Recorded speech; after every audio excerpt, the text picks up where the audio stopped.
Well, thank you very much, Larry. It's great to be back in beautiful Davos, Switzerland, and to address so many respected business leaders, so many friends, few enemies, and all of the distinguished guests. It's a who's who, I will say that.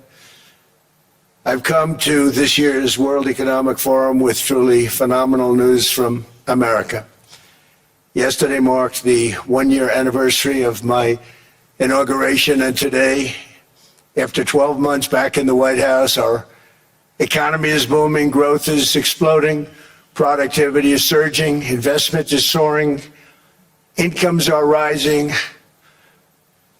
inflation has been defeated, our previously open and dangerous border is closed and virtually impenetrable, and the United States is in the midst of the fastest and most dramatic economic turnaround in our country's history.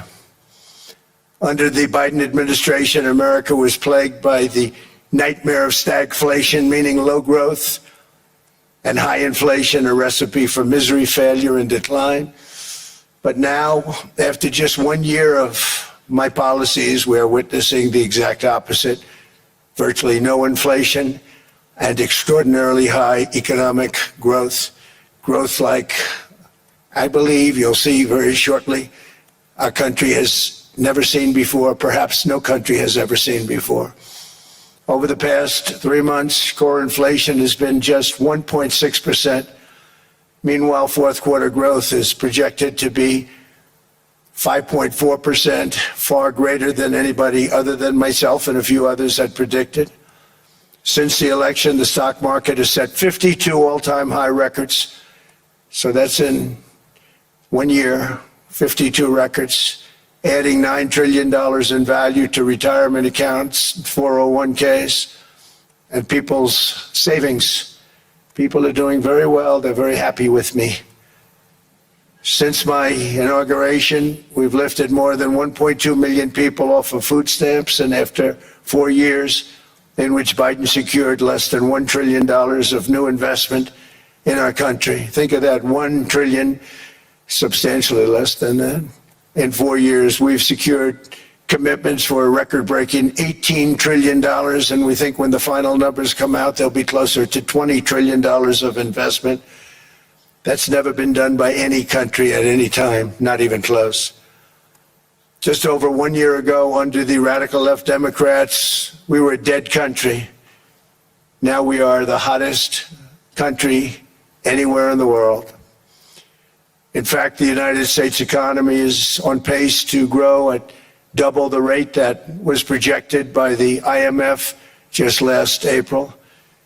And with my growth and tariff policies, it should be much higher. I really believe we can be much higher than that.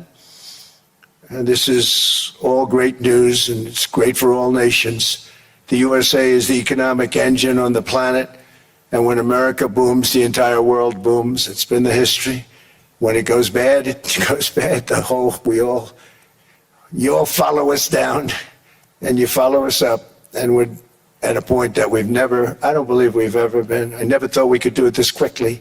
My biggest surprise is I thought it would take more than a year, maybe like a year and 1 month.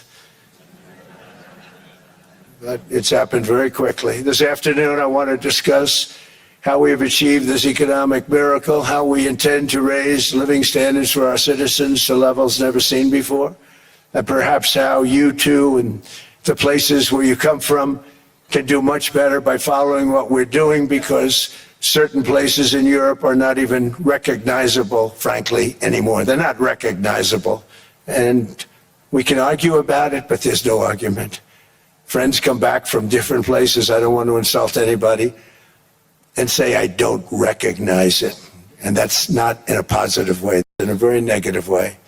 And I love Europe, and I want to see Europe go good, but it's not heading in the right direction. In recent decades, it became conventional wisdom in Washington and European capitals that the only way to grow a modern Western economy was through ever-increasing government spending, unchecked mass migration, and endless foreign imports. The consensus was that so-called dirty jobs and heavy industry should be sent elsewhere, that affordable energy should be replaced by the Green New Scam, and that countries could be propped up by importing new and entirely different populations from faraway lands. This was the path that Sleepy Joe Biden administration and many other Western governments very foolishly followed, turning their backs on everything that makes nations rich and powerful and strong. And there's so much potential in so many nations.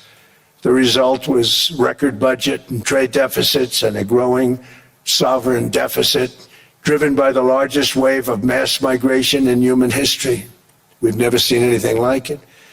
Quite frankly, many parts of our world are being destroyed before our very eyes, and the leaders don't even understand what's happening. And the ones that do understand aren't doing anything about it. Virtually all of the so-called experts predicted my plans to end this failed model would trigger a global recession and runaway inflation. But we have proven them wrong. It's actually just the opposite. In 1 year, our agenda has produced a transformation like America has not seen in over 100 years. Instead of closing down energy plants, we're opening them up. Instead of building ineffective, money-losing windmills, we're taking them down and not approving any. Instead of empowering bureaucrats, we're firing them, and they're going out and getting jobs in the private sector for 2 and 3 times what they were making in government. So they started off hating me when we fired them, and now they love me. Instead of raising taxes on domestic producers, we're lowering them and raising tariffs on foreign nations to pay for the damage that they've caused. In 12 months, we have removed over 270,000 bureaucrats from the federal payrolls, the largest single-year reduction in government employment since the end of World War II. Nobody thought that was coming, but we had no choice. To make a country great, you can't have all federal jobs. We've cut federal spending by $100 billion and slashed the federal budget deficit by 27% in the single year. It's going to go down quite a bit more from that, driving inflation way down from the record highs of the Biden administration. Every month, they went up and up and up. I promised to cut 10 old regulations for every single new regulation. But instead, I've cut, actually, till this point, 129 regulations for every one new regulation approved. So every time they come in with a new regulation, we do at least 10, but so far it's averaging out to 129, if you can believe it. In July, we passed the largest tax cuts in American history, including no tax on tips, no tax on overtime, no tax on Social Security for our great seniors. We also provided 100% expensing, that's the one they like, and bonus depreciation for all new equipment and capital investments to help companies expand and shift production to America.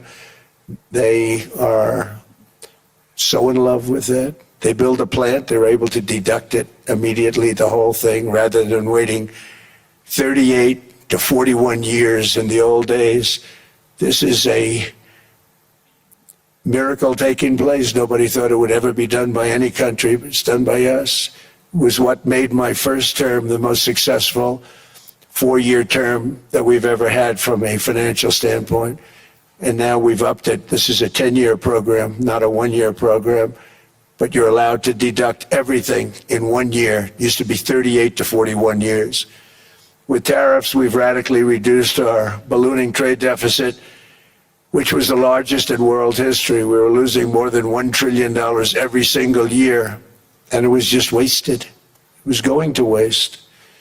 But in 1 year, I slashed our monthly trade deficit by a staggering 77%, and all of this with no inflation, something everyone said could not be done. There were a couple of brilliant people that actually thought I was doing the right thing. I thought I was doing the right thing.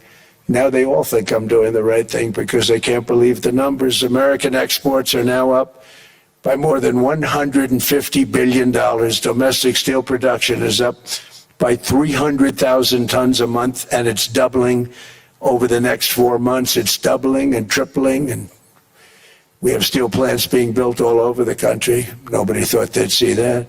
Factory construction is up by 41%, and that number is really going to skyrocket right now because that's during a process that they're putting in to get their approvals, and we've given very, very quick, fast approvals.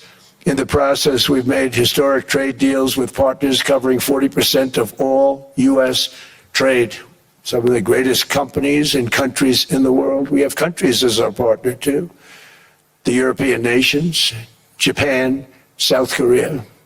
They're our partners. They've gone into massive deals with us, especially on oil and gas. And these agreements raise growth and cause stock markets to boom, not only in the U.S., but virtually every country that came to make a deal, because, as you've learned, when the United States goes up, you follow. It's really become a staple. In America, I've stopped the nation-wrecking energy policies that drive up prices while sending jobs and factories to the world's worst polluters. They are indeed polluters. Under sleepy Joe Biden, new domestic oil and gas leases fell by 95%. Think of that. And they wonder, why was gasoline going up so fast?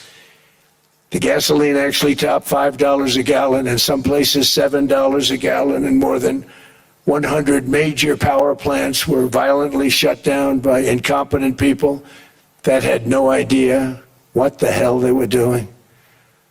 Under my leadership, U.S. natural gas production is at an all-time high by far. U.S. oil production is up by 730,000 barrels a day, and last week we picked up 50 million barrels from Venezuela alone. Venezuela's been an amazing place for so many years, but then they went bad with their policies. 20 years ago it was a great country, and now it's got problems, but we're helping them. And those 50 million barrels, we're going to be splitting up with them, and they'll be making more money than they've made in a long time. Venezuela is going to do fantastically well. We appreciate all of the cooperation we've been giving. We've been giving great cooperation. Once the attack ended, and they said, let's make a deal. More people should do that. But Venezuela is going to make more money in the next 6 months than they've made in the last 20 years. Every major oil company is coming in with us. It's amazing. It's a beautiful thing to see. The leadership of the country has been very good. They've been very, very smart. The price of gasoline is now below $2.50 a gallon in many states, $2.30 a gallon in most states. Then we'll soon be averaging less than $2 a gallon. In many places, it's already down even lower, $1.95 a gallon. Numerous states are at $1.99, numbers that nobody has heard for years. Actually, since my last administration, we got it down to around those numbers. I've signed an order directing and approval of many new nuclear reactors. We're going heavy into nuclear. I was not a big fan because I didn't like the risk, the danger. But they have the progress they've made with nuclear is unbelievable, and the safety progress they've made is incredible. We're very much into the world of nuclear energy, and we can have it now at good prices and very, very safe. And we're leading the world in AI by a lot. We're leading China by a lot. I think President Xi respects what we've done, in part because I've allowed these big companies building these massive buildings to build their own electric capacity. They're building their own power plants, which when added up is more than any country anywhere in the world is doing. I read recently an article in the Wall Street Journal that China's creating so much energy, and they are, I gotta hand it to them, but we're creating as much or more, and we're letting them do that. I'm very proud of it. It was my idea. I said, you can't create this much energy. We needed more than double the energy currently in the country just to take care of the AI plants. And I said, we can't do that. We have an old grid system. And I came up with the idea, you people are brilliant, you have a lot of money. Let's see what you can do. You can build your own electric generating plants. And they looked at me, they didn't believe me. All of the names that are, I think, in the room right now, if you want to know the truth, they didn't believe it.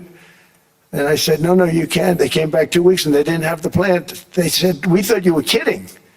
I said, no, not only am I not kidding, you're going to have your approvals within 2 weeks. I always say nuclear will take 3 weeks.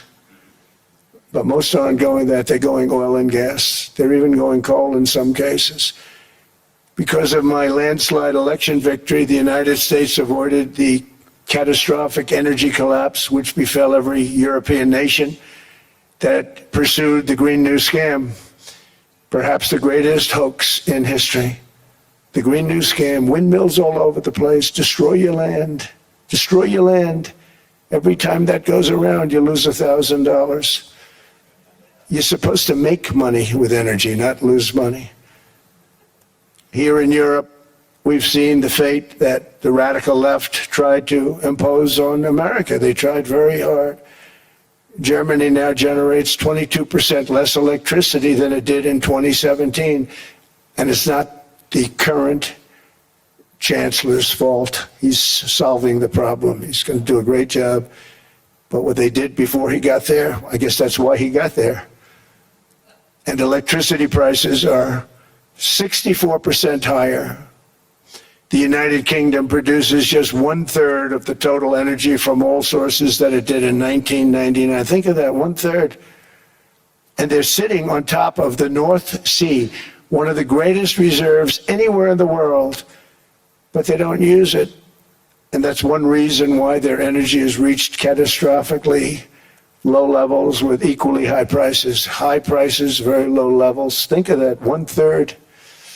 And you're sitting on top of the North Sea, and they like to say, well, that's depleted. It's not depleted. It's got 500 years. They haven't even found the oil. The North Sea is incredible. They don't let anybody drill. Environmentally, they don't let them drill.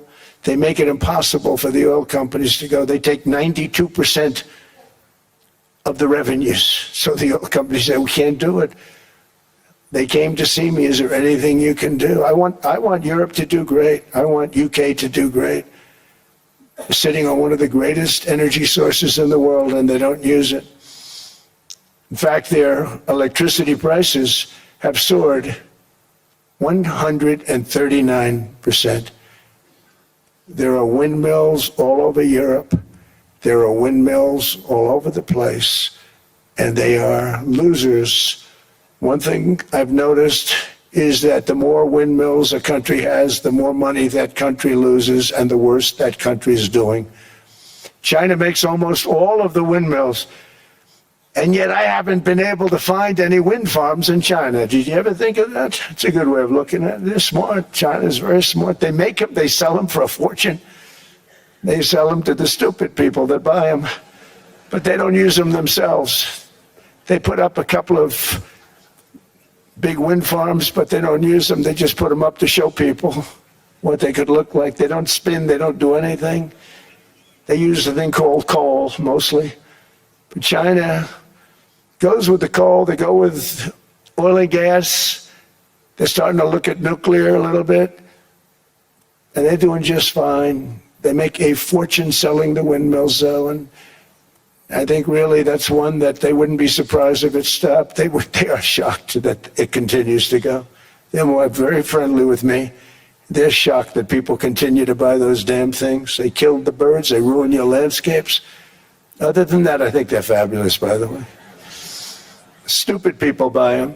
The consequences of such destructive policies have been stark, including lower economic growth, lower standards of living, lower birth rates, more socially disruptive migration, more vulnerability to hostile foreign adversaries, and much, much smaller militaries. The United States cares greatly about the people of Europe. We really do. I mean, look, I am derived from Europe. Scotland and Germany, 100% Scotland, my mother, 100% German, my father. And we believe deeply in the bonds we share with Europe as a civilization. I want to see it do great. That's why issues like energy, trade, immigration, and economic growth must be central concerns to anyone who wants to see a strong and united West, because Europe and those countries have to do their thing. They have to get out of the culture that they've created over the last 10 years. It's horrible what they're doing to themselves. They're destroying themselves. It's beautiful, beautiful places. We want strong allies, not seriously weakened ones. We want Europe to be strong. Ultimately, these are matters of national security, and perhaps no current issue makes the situation more clear than what's currently going on with Greenland.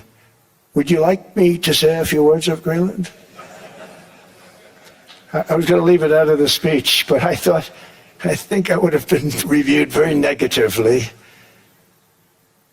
I have tremendous respect for both the people of Greenland and the people of Denmark, tremendous respect. But every NATO ally has an obligation to be able to defend their own territory. And the fact is, no nation or group of nations is in any position to be able to secure Greenland other than the United States. We're a great power, much greater than people even understand. I think they found that out 2 weeks ago in Venezuela. We saw this in World War II, when Denmark fell to Germany after just 6 hours of fighting and was totally unable to defend either itself or Greenland. So the United States was then compelled, we did it, we felt an obligation to do it, to send our own forces to hold the Greenland territory, and hold it we did at great cost and expense. They didn't have a chance of getting on it, and they tried. Denmark knows that. We literally set up bases on Greenland for Denmark. We fought for Denmark. We weren't fighting for anyone else. We were fighting to save it for Denmark. Big, beautiful piece of ice. It's hard to call it land. It's a big piece of ice. But we saved Greenland and successfully prevented our enemies from gaining a foothold in our hemisphere. So we did it for ourselves also. And then after the war, which we won it big. Without us, right now you'd all be speaking German and a little Japanese, perhaps. After the war, we gave Greenland back to Denmark. How stupid were we to do that? But we did it. But we gave it back. But how ungrateful are they now? So now our country and the world face much greater risks than it did ever before because of missiles, because of nuclear, because of weapons of warfare that I can't even talk about. 2 weeks ago, they saw weapons that nobody ever heard of. They weren't able to fire one shot at us. They said, what happened? Everything was discombobulated. They said, we've got them in our sights. Press the trigger, and nothing happened. No anti-aircraft missiles went up. There was one that went up about 30 feet and crashed down right next to the people that sent it. They said, what the hell is going on? Those defensive systems were made by Russia and by China. So they're going to go back to the drawing boards, I guess. Greenland is a vast, almost entirely uninhabited and undeveloped territory. It's sitting undefended in a key strategic location between the United States, Russia, and China. That's exactly where it is, right smack in the middle.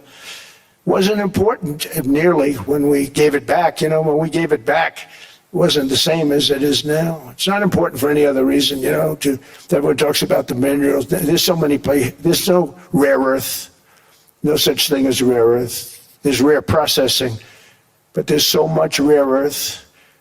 And to get to this rare earth, you got to go through hundreds of feet of ice. That's not the reason we need it. We need it for strategic national security and international security. This enormous unsecured island is actually part of North America, on the northern frontier of the Western Hemisphere. That's our territory. It is therefore a core national security interest of the United States of America. And in fact, it's been our policy for hundreds of years to prevent outside threats from entering our hemisphere, and we've done it very successfully. We've never been stronger than we are now. That's why American presidents have sought to purchase Greenland for nearly 2 centuries. You know, for 2 centuries they've been trying to do it. They should have kept it after World War II, but they had a different president. That's all right. People think differently. Much more necessary now than it was at that time, however. In 2019, Denmark said that they would spend over $200 million to strengthen Greenland's defenses. But as you know, they spent less than 1% of that amount. 1%. There's no sign of Denmark there. And I say that with great respect for Denmark, whose people I love, whose leaders are very good. It's the United States alone that can protect this giant mass of land, this giant piece of ice, develop it and improve it and make it so that it's good for Europe and safe for Europe and good for us. And that's the reason I'm seeking immediate negotiations to once again discuss the acquisition of Greenland by the United States, just as we have acquired many other territories throughout our history, as many of the European nations have. They've acquired, there's nothing wrong with it. Many of them, some went in reverse, actually, if you look. Some had great vast wealth, great vast lands all over the world. They went in reverse. They're stuck back where they started. That happens too. But some grow. But this would not be a threat to NATO. This would greatly enhance the security of the entire alliance, the NATO alliance. The United States is treated very unfairly by NATO. I want to tell you that. And when you think about it, nobody can dispute it. We give so much and we get so little in return. And I've been a critic of NATO for many years. And yet I've done more to help NATO than any other president by far, than any other person. You wouldn't have NATO if I didn't get involved in my first term. The war with Ukraine is an example. We are thousands of miles away, separated by a giant ocean. It's a war that should have never started, and it wouldn't have started if the 2020 U.S. presidential election weren't rigged. It was a rigged election. Everybody now knows that. They found out. People will soon be prosecuted for what they did. It's probably breaking news, but it should be. It was a rigged election. You can't have rigged elections. You need strong borders, strong elections, and ideally a good press. I always say it. Strong borders, strong elections, free, fair elections, and a fair media. The media is terrible. It's very crooked. It's very biased, terrible. But someday it'll straighten out because it's losing all credibility. Think of it.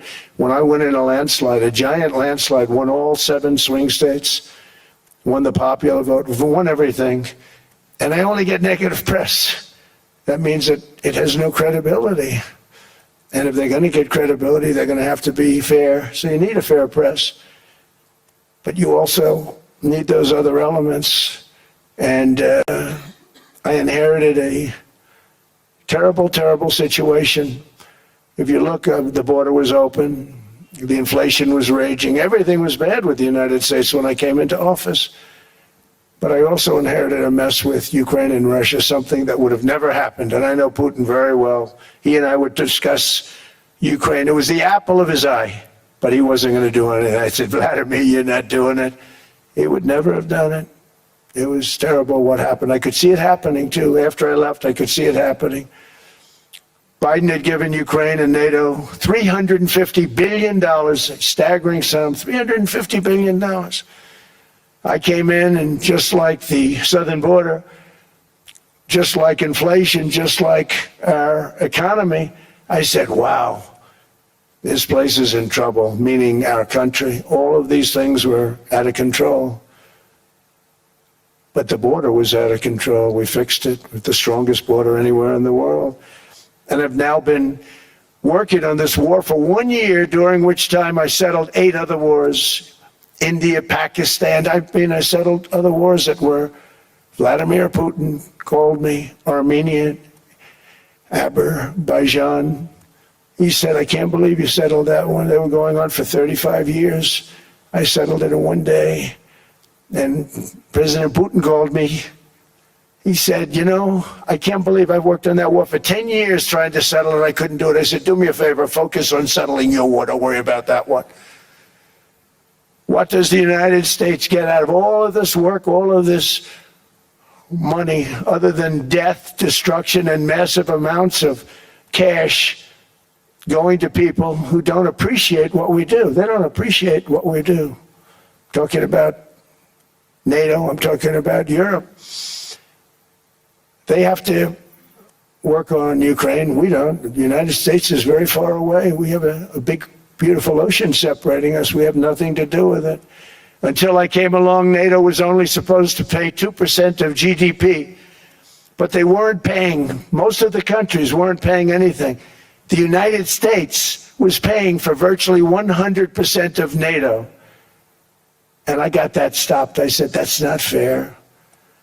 But then more importantly, I got NATO to pay 5%, and now they were paying, and now they are paying. So something nobody said was possible. They said, we will never go up higher than 2%. But they went to 5%, and now they're paying the 5. They didn't pay the 2, and now they're paying the 5. And they're stronger for it, and they have an excellent, by the way, Secretary General, who's possibly in the room. Mark, are you here? Yes, he's here. Hello, Mark. We never asked for anything, and we never got anything. We probably won't get anything unless I decide to use excessive strength and force, where we would be, frankly, unstoppable. But I won't do that. Okay? Now everyone's saying, oh, good. That's probably the biggest statement I made, because people thought I would use force. I don't have to use force. I don't want to use force. I won't use force. All the United States is asking for is a place called Greenland, where we already had it as a trustee, but respectfully returned it back to Denmark not long ago after we defeated the Germans, the Japanese, the Italians, and others in World War II. We gave it back to them. We were a powerful force then, but we are a much more powerful force now, after I rebuilt the military in my first term and continue to do so today. We have a budget of $1.5 trillion. We're bringing back battleships. The battleship is 100 times more powerful than the great battleships you saw in World War II, those great, big, gorgeous ships, the Missouri, the Iowa, the Alabama. Because I thought maybe we could take them out of mothballs. They said, no, sir, these ships are 100, think of that, 100 times more powerful than those big, magnificent pieces of art that you saw so many times ago, that you still see on television. You say, wow, what a force. 100 times, each ship 100 times more powerful than the big battleships of the past. So that was the end of the mothball story. So what we have gotten out of NATO is nothing except to protect Europe from the Soviet Union and now Russia. I mean, we've helped them for so many years. We've never gotten anything, except we pay for NATO. And we paid for many years until I came along. We paid for, in my opinion, 100% of NATO because they weren't paying their bills. And all we're asking for is to get Greenland, including right title and ownership, because you need the ownership to defend it. You can't defend it on a lease. Number one, legally it's not defensible that way, totally. And number two, psychologically, who the hell wants to defend a license agreement or a lease, which is a large piece of ice in the middle of the ocean where if there is a war, much of the action will take place on that piece of ice. Think of it. Those missiles would be flying right over the center of that piece of ice. All we want from Denmark for national and international security and to keep our very energetic and dangerous potential enemies at bay is this land on which we're going to build the greatest golden dome ever built. We're building a golden dome that's going to, just by its very nature, going to be defending Canada. Canada gets a lot of freebies from us, by the way. They should be grateful also, but they're not. I watched your Prime Minister yesterday. He wasn't so grateful. But they should be grateful to us. Canada lives because of the United States. Remember that, Mark, the next time you make your statements. What we did for Israel was amazing, but that's nothing compared to what we have planned for the United States, Canada, and the rest of the world. We are going to build a dome like no other. We did it for Israel. And by the way, I told Bibi, stop taking credit for the dome. That's our technology. That's our stuff. But they had a lot of courage, and they were good fighters, and they did a good job, and we wiped out the Iran nuclear threat like nobody can believe. Nobody's ever seen anything like it. That, Venezuela, taking down Soleimani, wiping out al-Baghdadi when he tried to reinstitute ISIS. We did a lot. I did a lot of big things, all perfectly executed. Everyone was perfectly executed. Somebody told me that, a military expert told me, sir, everything you've done has been perfectly executed. I said, I know. So other presidents have spent, whether foolishly or not, trillions and trillions of dollars on NATO and gotten absolutely nothing in return. We've never asked for anything. It's always a one-way street. Now they want us to help them with Ukraine. And we say, we're going to. I'm really helping, not even them. I want to see, last week, if you saw, it was 10,000 soldiers, but last month it was 31,000 soldiers died. 31,000. That's this room times, the number of people in this room times 30. Think of it. 30,000 soldiers died in 1 month.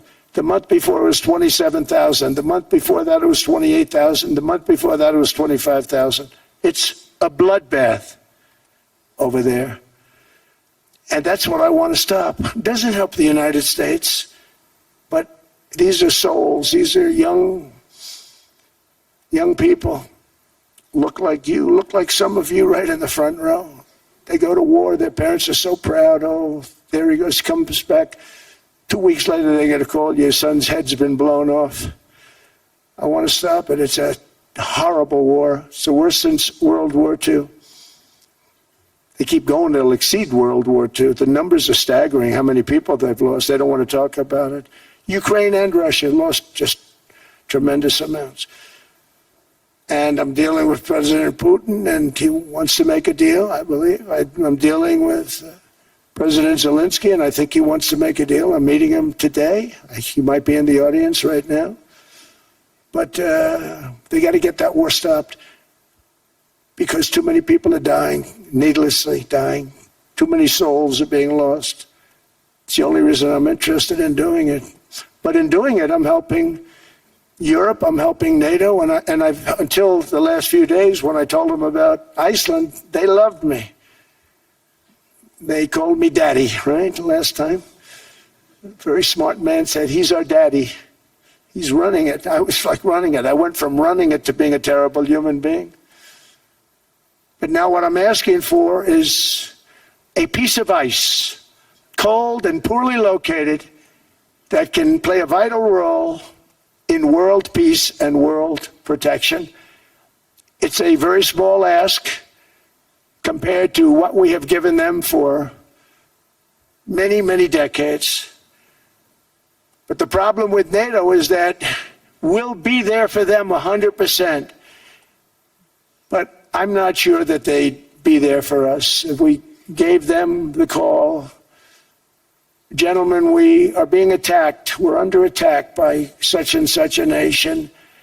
I know them all very well. I'm not sure that they'd be there. I know we'd be there for them. I don't know that they'd be there for us. So with all of the money we expend, with all of the blood, sweat, and tears, I don't know that they'd be there for us. They're not there for us on Iceland, that I can tell you. I mean, our stock market took the first dip yesterday because of Iceland. So Iceland's already cost us a lot of money. But that dip is peanuts compared to what it's gone up. And we have an unbelievable future in that stock. That stock market is going to be doubled. We're going to hit 50,000, and that stock market's going to double in a relatively short period of time. because of everything that's happening. But this is a good example. After giving NATO and European nations trillions and trillions of dollars in defense, they buy our weapons. We make the greatest weapons in the world, but now we're going to make them faster, much faster. You saw that. I put a cap on the salaries. Then I put no buybacks, no stock buybacks, no various other things that they were doing. I mean, they were making $50 million, but it would take them 3 years to give you a Patriot missile. I said, that's not good. My chauffeur can do a better job than that, and he makes slightly less than 50. They make big salaries. If they're going to make those big salaries, they're going to have to produce a lot faster. The good news is we have the greatest equipment in the world. Now we're going to start making it a lot faster. They're going to build additional plants.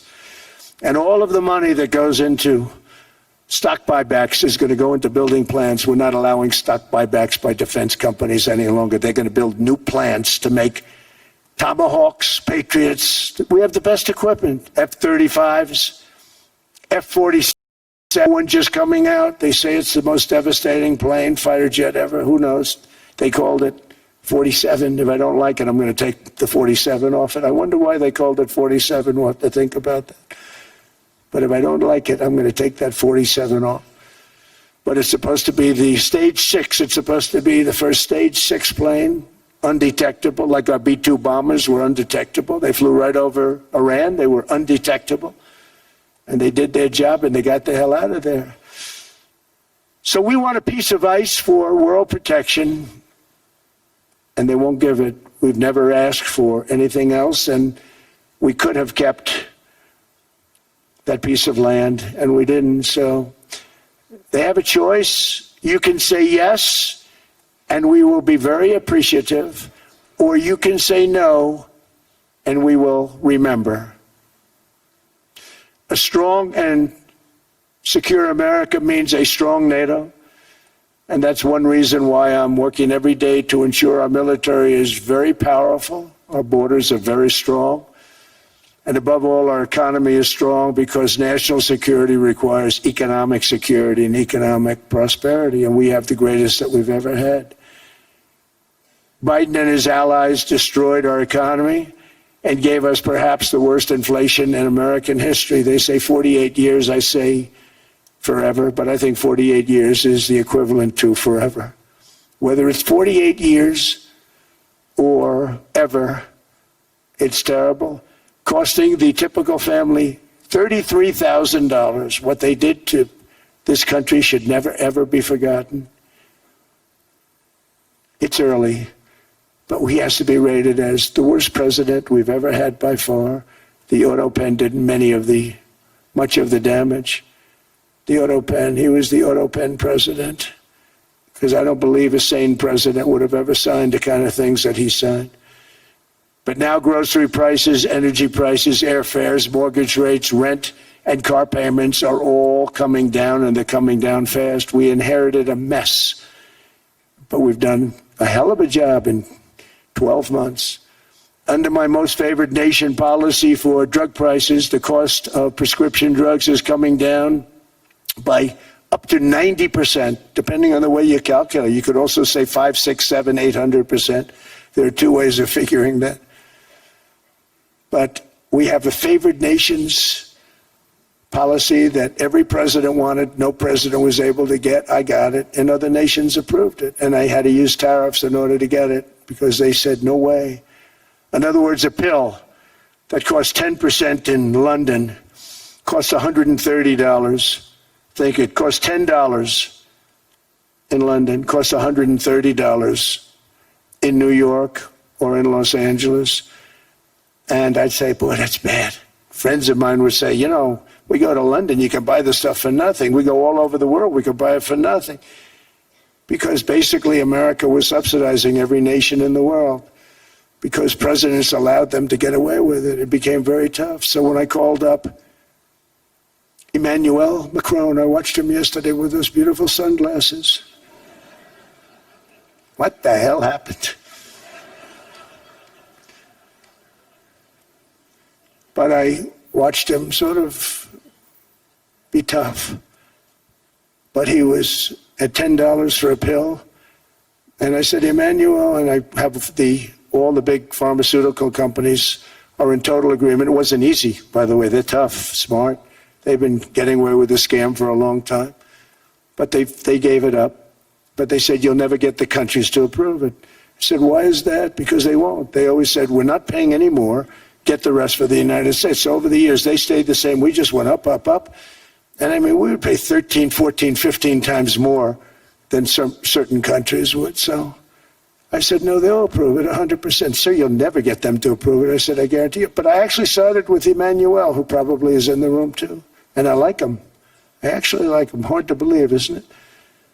And I said, Emmanuel, you're going to have to lift the price of that pill to $20, maybe $30. Think of that. That means it's a doubling of prescription drugs. Might be a tripling, might be a quadrupling. It's not easy. No, no, no, Donald, I will not do that. I said, yes, you will, 100%. He said, no, no, no. You're asking me to double. I said, Emmanuel, you've been taking advantage of the United States for 30 years with prescription drugs. You really should do it, and you will do it. I have no doubt. In fact, I am 100% sure you're going to. No, no, no, I will not do it. Because he has to, in all fairness to him, he has to double or triple. Because the world being a bigger place than the United States, it's not that you meet in the middle. You just have to go up some, and we come down a lot. They go up a little, we come down a lot. So we're at $130, they're at 10. So they may have to go to 20 or 30. No more than that. I said, Emmanuel, you're going to be doubling or tripling? No, no, no. I said, here's the story, Emmanuel. The answer is you're going to do it, you're going to do it fast. And if you don't, I'm putting a 25% tariff on everything that you sell into the United States and a 100% tariff on your wines and champagnes. And that's about 10 times more than what I'm requesting. And you're going to do it. I don't want to go public with it, but you may make me do that. No, no, Donald, I will do it. I will do it.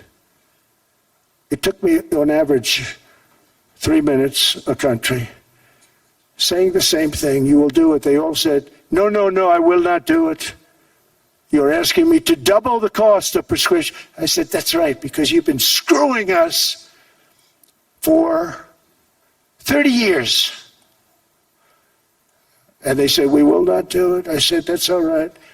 On Monday morning, we're putting a 25, 30, 50. I gave different numbers for different countries.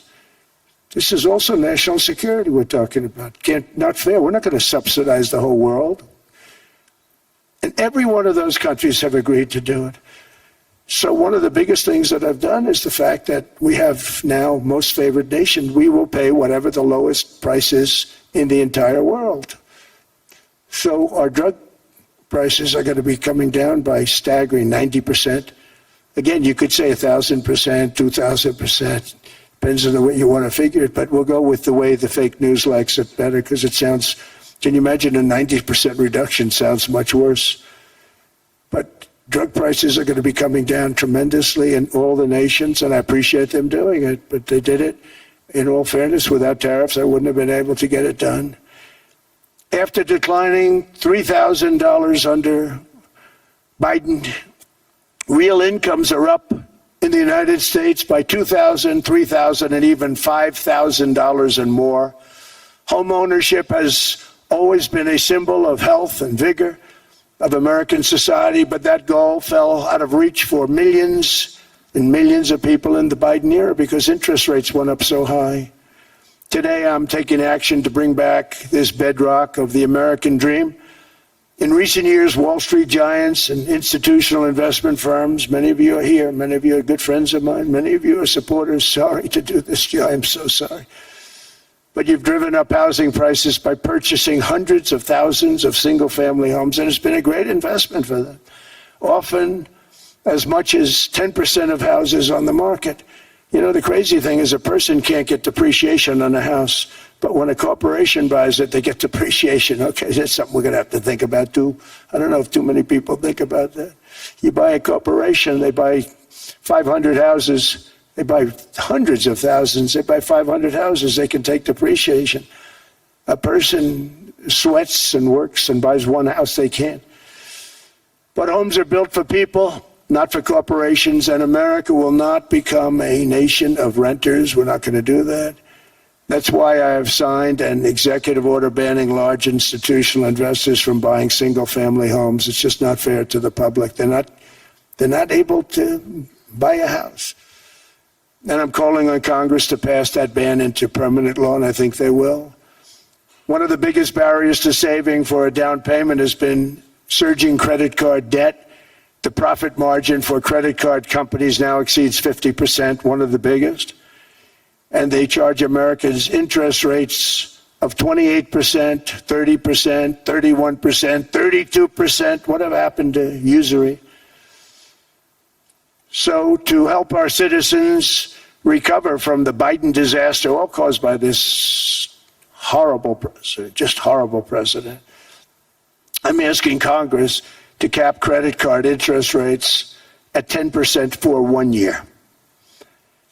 And this will help millions of Americans save for a home. They have no idea they're paying 28%. They go out there a little late in their payment and they end up losing their house. It's terrible. To unleash innovation in savings and financing, I'm also working to ensure America remains the crypto capital of the world. And to that end, last year I signed the landmark Genius Act into law. Now Congress is working very hard on crypto market structure legislation, Bitcoin, all of them, which I hope to sign very soon, unlocking new pathways for Americans to reach financial freedom. And I did it for two reasons. Number one, I thought it was politically good, and it was. I got tremendous political support. But more importantly, China wanted that market too. It's just like they want the AI. And we've got that market, I think, pretty well locked up. If I didn't do it, Biden was totally against it until before the election, when they realized that, there were millions of people voting against him over crypto. And all of a sudden they loved it very much, but it was too late. They blew it. But it is politically popular, but it's much more importantly, we have to make it so that China doesn't get the hold of it. And once they have that hold, we're not going to be able to get it back. So I'm honored to have done it. Finally, I've instructed government-backed institutions to purchase up to $200 billion in mortgage bonds to bring down interest rates. And I'll be announcing a new Fed chairman in the not-too-distant future. I think he'll do a very good job. See, I gave away some of it. He did give that away. So we have something, got something, but somebody that's very respected. They're all respected. They're all great. Everyone that I interviewed is great. Everyone could do, I think, a fantastic job. Problem is they change once they get the job. They do. They're saying everything I want to hear, and then they get the job. They're locked in for 6 years. They get the job, and all of a sudden, let's raise rates a little bit. I call them, sir, we'd rather not talk about this. It's amazing how people change once they have the job. But it's too bad. Sort of disloyalty, but they got to do what they think is right. We have a terrible chairman right now, Jerome, too late Powell. He's always too late. And he's very late with interest rates, except before the election, he was just fine for the other side. So we're going to have somebody that's great, and we hope he does the right job. Last week, the average 30-year mortgage rate dropped below 6% for the first time in many years. Another major factor in driving up housing costs was the mass invasion of our borders. And I have to say one thing about housing, because nobody ever says this. I am very protective of people that already own a house, of which we have millions and millions and millions. And because we have had such a good run, the house values have gone up tremendously. And these people have become wealthy. They weren't wealthy. They become wealthy because of their house. And every time you make it more and more and more affordable for somebody to buy a house cheaply, you're actually hurting the value of those houses, obviously, because the one thing works in tandem with the other. And I don't want to do anything that's going to hurt the value of people that own a house, who for the first time in their lives are walking around the streets of whatever city they're in, very proud that their house is worth $500,000, $600,000, $700,000. Now, if I want to really crush the housing market, I could do that so fast and people could buy houses, but you would destroy a lot of people that already have houses. In some cases, they've mortgaged their house, and the mortgage would be very low, and all of a sudden the mortgage without any changes becomes very high, and they end up losing the house. I'm not going to hurt, and I speak with Scott, who's doing a fantastic job, and Howard, who's doing a fantastic job, and all of my people. And I always say, look, I can crush the hell out of the market. We can drop interest rates to a level, and that's one thing we do want to do. That's natural. That's good for everybody. The dropping of the interest rates, we should be paying a much lower interest rate than we are. We should be paying the lowest interest rate of any country in the world, because without the United States, you don't have a country. I had a case with Switzerland. We happened to be in Switzerland. Maybe I'll give you a quick story. But they were paying nothing. They make beautiful watches, great watches, Rolex, all of them. They were paying nothing to the United States when they sent their product in. And we had a $41 billion deficit. $41 billion with this beautiful place. Flew over it, isn't it nice? So I said, let's put a 30% tariff on them so that we get back some of it, not all of it at all. We still have a deficit, big deficit. We had 41 million. That's a big deficit. And I said, let's put a tariff on. Different tariffs, different places. You're all party to them. In some cases, victims to them. But in the end, it's a fair thing. And most of you realize that. But we put a 30% tariff on Switzerland, and all hell broke loose. They were calling, like you wouldn't believe. And I know so many people from Switzerland, incredible place, incredible, brilliant place. But I didn't realize it's only good because of us. And there's so many other examples. Us, probably other places, but a majority of the money they make is because of us, because we never charged them anything. So they come in, they sell their watches, no tariffs, no nothing. They walk away, they make $41 billion on just us. So I said, no, we can't do that. So I'm going to bring it up. I still would have a deficit pretty substantial, but I brought it up to 30%. And I guess Prime Minister, I don't think President, I think Prime Minister called a woman, and she was very repetitive. She said, no, you cannot do that, 30%. You cannot do that. We are a small, small country. I said, yeah, but you have a big, big deficit. You may be small, but you have a bigger deficit than big countries. He said, no, please, you cannot do it. Kept saying the same thing over and over. We are a small country. I said, but you're a big country in terms of... And she just rubbed me the wrong way, I'll be honest with you. And I said, all right, thank you, ma'am, appreciate it. Do not do this. Thank you very much, ma'am. And I made it 39%. And then all hell really broke out. And I was paid visits by everybody. Rolex came to see me. They all came to see me. But I realized, and I reduced it, because I don't want to hurt people. I don't want to hurt them. And we brought it down to a, lower level. Doesn't mean it's not going up. But we brought it down to a lower level. But they pay now, tariff. But I realized that we have many places like that where they're making a fortune because of the United States. Without the United States, they wouldn't be making anything. Think of it. Switzerland made $41 billion on us. And as she said, it's a small place.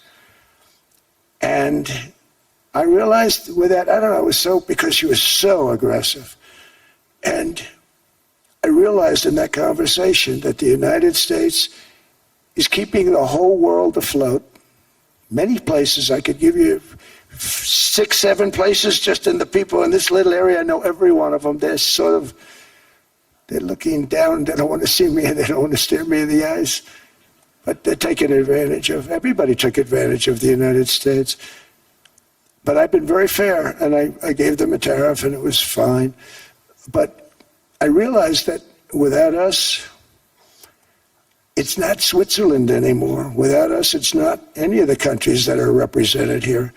And we want to work with the countries. We want to work with them. We're not looking to destroy them. I could have said 39, 40%. I could have said I want a 70% tariff, then we make money with Switzerland. But Switzerland would have been probably destroyed, financially destroyed. I don't want to do that. But we should be paying the lowest interest rate of everybody. I hope Scott's listening to this, because we should be paying the lowest interest rate of everybody. Without us, most of the countries don't even work. And then you have the protection factor. Without our military, which is the greatest in the world by far, without our military, you have threats that you wouldn't believe. You wouldn't believe. You don't have threats because of us, and that's because of NATO. One other thing, and I have to say it so importantly, in the old days, and I used to say I'm the youngest in the room. Now I'm among the older. I hate to say it. I don't feel old, but I'm among the older. But I remember not long ago, 20, 25 years ago, when good news came out about, let's say, the United States. The United States had a great quarter. The United States had a great month. All the stocks went up. And that's the way it's supposed to be. Now when they say the United States had a record quarter, it's unbelievable how well it's doing, all the stocks crash because they say, oh no, inflation, they're going to raise interest rates. And they do. Some of these stupid people like Powell, they raise interest rates. And what they do is they stop you from being successful. It used to be when we had a great quarter, a great month, great earnings, great anything, any good news, the stock market went up. That's the way it's going to be. We got to do that again, because that's the way it should be. Now when we have a great month, they want to kill it. Like we did over 5%. People were surprised. We should do 20%. We could do 25%. When we announce good numbers, and the reason is they're so petrified of inflation.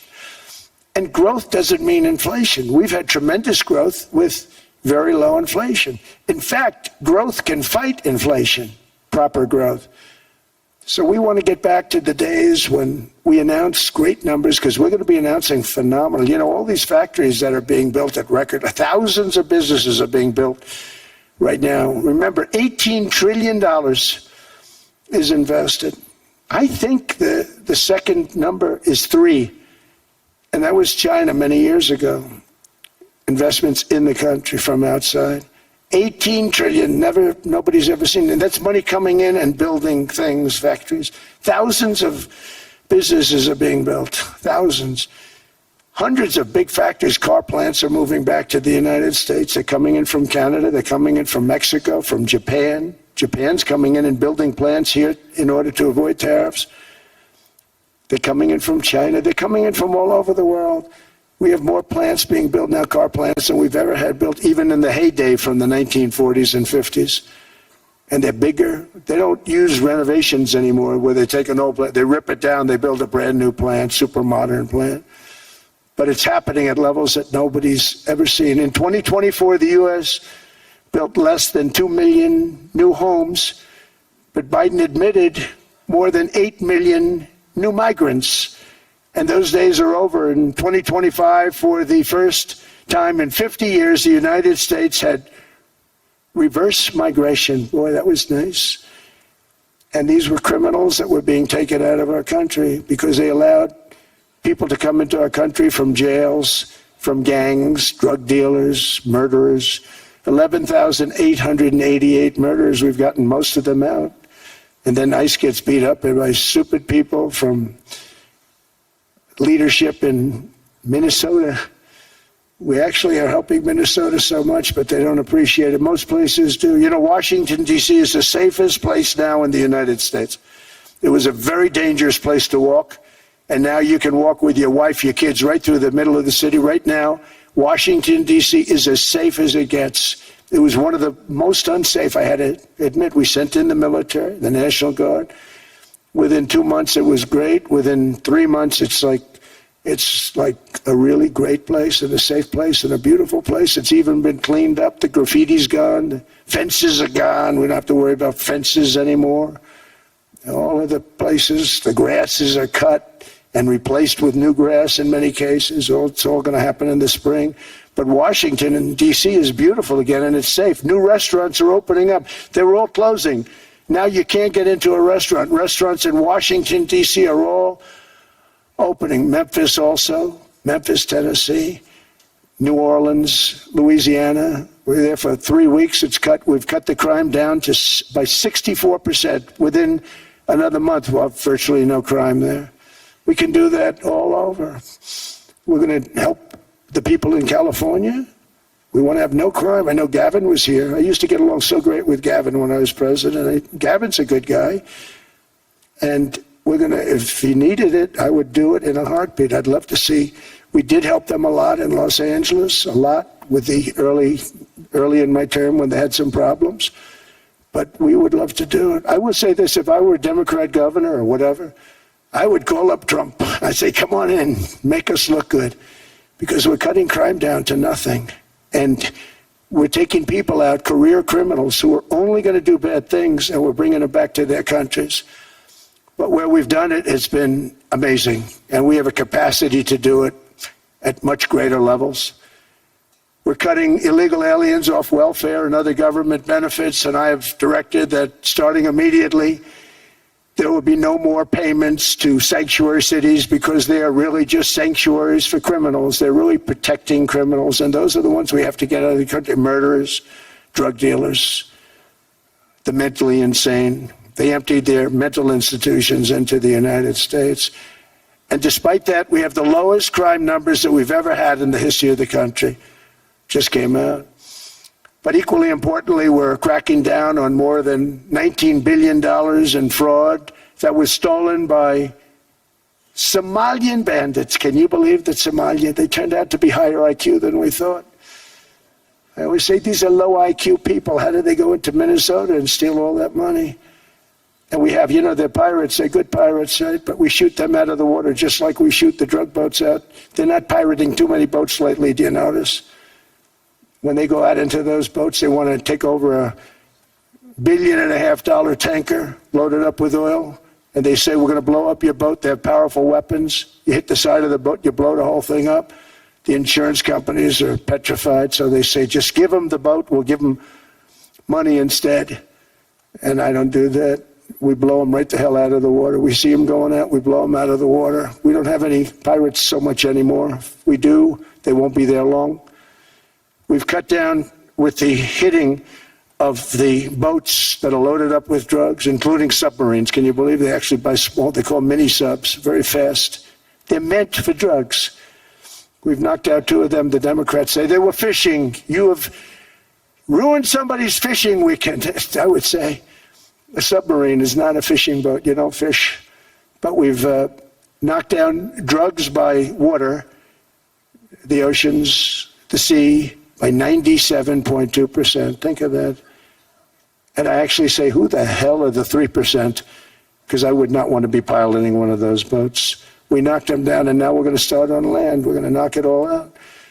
The land is the easy part. What we did on sea is incredible, and that's our great military. The situation in Minnesota reminds us that the West cannot mass import foreign cultures which have failed to ever build a successful society of their own. I mean, we're taking people from Somalia, and Somalia is a failed, it's not a nation. Got no government, got no police, got no military, got no nothing. And then we have this fake congressperson who they just reported is worth $30 million. You believe this? Ilhan Omar, talking about the Constitution that provides me. She comes from a country that's not a country. And she's telling us how to run America. Not going to get away with it much longer, let me tell you. The explosion of prosperity and conclusion and progress that built the West did not come from our tax codes. It ultimately came from our very special culture. This is the precious inheritance that America and Europe have in common. We share it. We share it, but we have to keep it strong. We have to become stronger, more successful, and more prosperous than ever. We have to defend that culture and rediscover the spirit that lifted the West from the depths of the Dark Ages to the pinnacle of human achievement. We live in an incredible, changing period. It's an unbelievable time, but we have to take advantage of the time that we're in. In our hands are technologies that our ancestors could scarcely have. I mean, they couldn't have even dreamt some of the things that we see today. And so rapidly they're produced. I mean, AI, 2 years ago, nobody ever heard of the term, and now everybody's talking about it. And it can have some very good purpose. It could also have some dangerous purpose, and for that we have to watch out. But some tremendous things are happening because of it. And we're leading by so much. We're doing so well. But opportunities that are bigger and grander than ever before in human history are right before us. It is the pioneers in this room. Many of you in this room are true pioneers. You're truly brilliant people. Just your ability to get a ticket is brilliant because you have about 50 people for every seat. I don't know what. That's Larry. Everything Larry touches turns to gold. He made this very successful. But you're in this room, and some of you are the greatest leaders anywhere in the world. You're the greatest brains anywhere in the world. And the future is unlimited, and to a large part because of you, and we have to protect you, and we have to cherish you. I always say we have to cherish our brilliant people because there aren't many of them. So together with confidence, boldness, and persistence, let us lift up our people, grow our economies, defend our shared destiny, and build a future for our citizens that is more ambitious, more exciting, more inspiring, and greater than the world has ever seen. We're in a position to do things that nobody else has ever even thought of before. And many of the people in this room are the ones that are doing it, and I want to congratulate you, and I'm with you all the way. You can do things that nobody else can even think about. So I congratulate you on your tremendous success. And the United States is back, bigger, stronger, better than ever before. And I'll see you around. Thank you all very much.